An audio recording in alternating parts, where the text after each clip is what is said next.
नमस्कार, मी सचिन शिंदे। अखिल भारतीय मराठी नाट्य परिषदेचं हे 100वे संमेलन आहे आणि बहुभाषिक संमेलन व्हावं अशी मध्यवर्ती कल्पना ठेवून हे संमेलन इथे पार पडतंय। व्यक्तिशः मला खूप आनंद झाला आहे या संकल्पनेचा।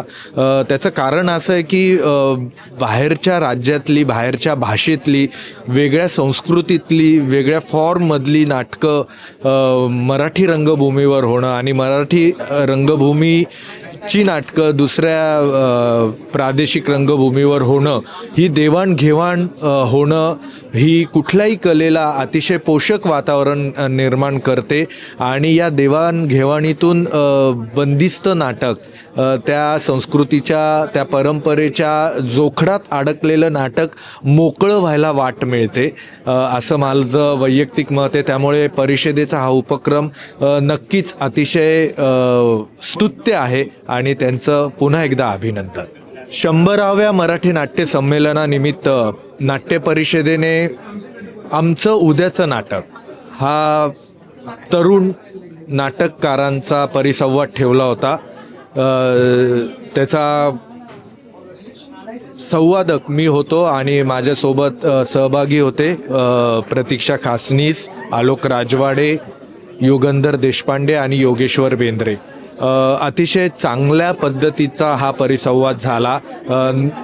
उद्याची रंगभूमी काय असेल, रंगभूमीवरच्या अडचणी काय आहे, आजची रंगभूमी कुठे अडकली आहे, अशा अनेक प्रश्नांना इथे चर्चा झाली। प्रश्नांवर अनेक दिग्गज मान्यवर आणि प्रेक्षकांचाही खूप उत्स्फूर्त इथे आम्हाला लाभ मिळाला।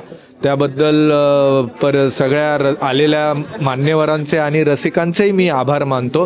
आणि असे परिसंवाद केवळ नाट्यसंमेलन डोळ्यासमोर ठेवून किंवा दरवर्षी नाट्यसंमेलन आलं की परिसंवाद ठेवायचे आणि त्या विषयांवर चर्चा करायची असं न होता त्या गावामध्ये या संदर्भातल्या कार्यशाळा, या संदर्भातल्या चर्चा, अशा गोष्टी सतत नाट्य परिषदेने घडवत राहायला पाहिजे। वातावरण नेहमी तापतं ठेवला पाहिजे आणि त्यातूनच एक चांगलं ताऊन सुलखून नाटक निर्माण होईल आणि एक पुण्याच्या आणि मुंबईच्या बाहेरही त्याच ताकदीची रंगभूमी निर्माण होईल, अशी माझी अपेक्षा नाट्य परिषदेकडनं आहे। तर नाट्य परिषदेने याकडे जरूर लक्ष केंद्रित करावं अशी मी आशा बाळगतो। धन्यवाद।